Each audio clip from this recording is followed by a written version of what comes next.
Can a full moon trigger a transformation in man, making him a savage beast? A series of brutal encounters and medical discoveries have revived this chilling notion. Once a relic of drive-in horror movies, the legend of the Wolfman has jumped from the screen into the headlines. Come with us as we go in search of werewolves.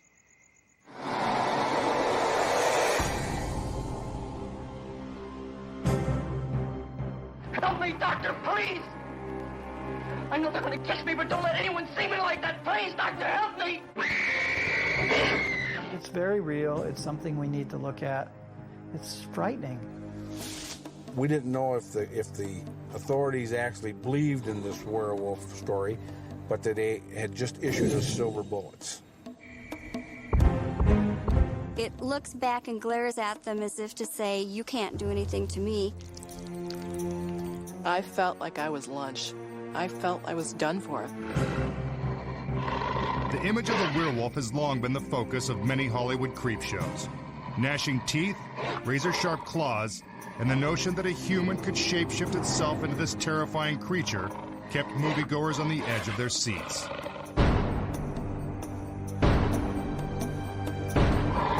But werewolf tales have always been based on the fear that these monsters may be real. It's no surprise that werewolf lore still permeates the villages of Transylvania. But recent news reports indicate that werewolves may actually be stalking the forests of North America.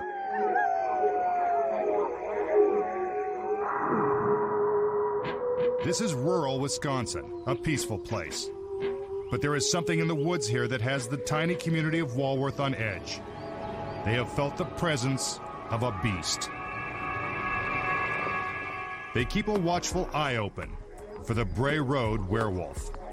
It's hard to imagine on this bright spring day that anything spooky could have happened in this spot here on Hospital and Bray Road. Linda Godfrey is a newspaper reporter in the Walworth County area.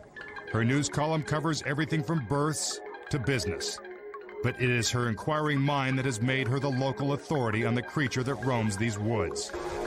We still weren't sure if it was really a story, and then upon a little bit further investigation, I found out that our county animal control officer actually had a manila file folder marked werewolf in his file drawer at the office. It had the names and phone numbers and messages from people who had been calling him saying, I saw this thing. I don't know what it is. It's tall. It has a dog wolf head.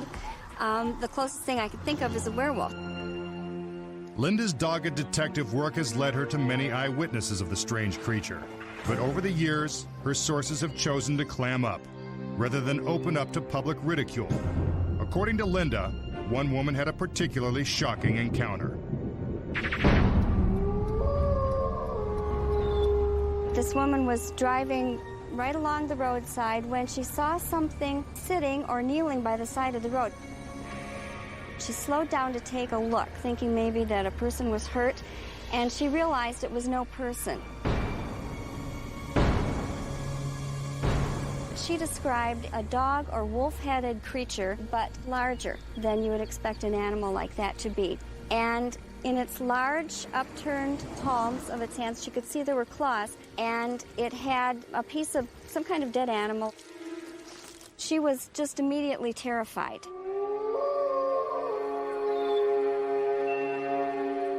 This woman said that if there was such a thing as a werewolf, this is probably what it would look like.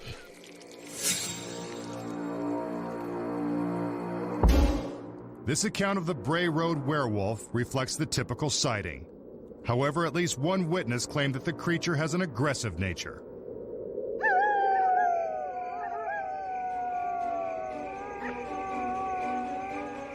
This was a woman who was a senior in high school. She was driving down Bray Road very late at night, and her car she felt it bump over something. She wanted to make sure that she hadn't, actually hit someone. She got out, turned and looked around, and she could hear this boom, boom, boom of heavy feet hitting the pavement, and she saw a form in the darkness. Some kind of creature on 2 feet that began running toward her.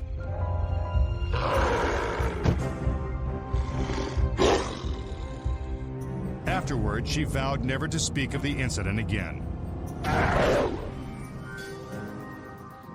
Even local Walworth law enforcement has had their fair share of wild reports. Well, I've been here ever since the legend started. It's always been unexplainable. Lieutenant Ron Person has been a sheriff in this county for 30 years. He is a no-nonsense lawman who does not believe in the existence of werewolves. Police officers always think that everything's explainable, has to be explainable. In a case like this, if you're going to believe in it, it's unexplainable. There's definitely a lot of things that I can't see that do exist. And I believe that God exists, and I've never seen him or that particular being. And there's a possibility, I suppose, if one were to stretch their imagination, that werewolves could exist. And just in case they do... That's a .357 silver-tipped hollow point bullet that our department issued to us at the same time that the werewolf story was running rampant in the papers. In a neighboring county, a similar creature has been spotted. Jessica Anderson came face to face with a form that will haunt her forever.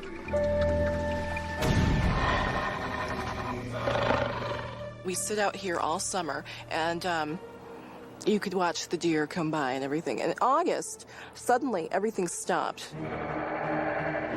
I was sleeping in the bed. I wake up suddenly, and I sit up, and I look out. I see this thing. It had a wolfish face. It was standing upright, and it looked to be clawing at the window. Anderson noted something different, and perhaps telling about the wolf-like creature she saw. It looked starved. It looked like a starved, wolfish-looking creature. I felt like I was lunch. I felt I was done for. There is no evidence that this creature is of supernatural origin, and that leaves room for an intriguing theory. Could it be that the Bray Road werewolf is an evolutionary fluke, with ties to a much more distant past? Ancient Greeks described a race of werewolves 5 centuries before the birth of Christ. They talked about the Nuri being a people or being that would once a year turn into werewolves. And if you look at some of the old legends from ancient Greek, you find that they actually spoke of werewolves being part of the Olympics. Dr. Lauren Coleman is a cryptozoologist and author of Mysterious America. As an expert on ancient cultures and the werewolf phenomena, he offers this theory on the ancient Greek stories of werewolves. I think that it may be a remembrance to Neanderthal, that there may actually been survival of Neanderthal late into some of the historic times, and these more hairy creatures coming from the hills, being a little more ferocious than the Cro-Magnon, may have given rise to some of the werewolf legends. Is it possible that werewolves are evolved Neanderthals that have slipped through the fabric of modern civilization?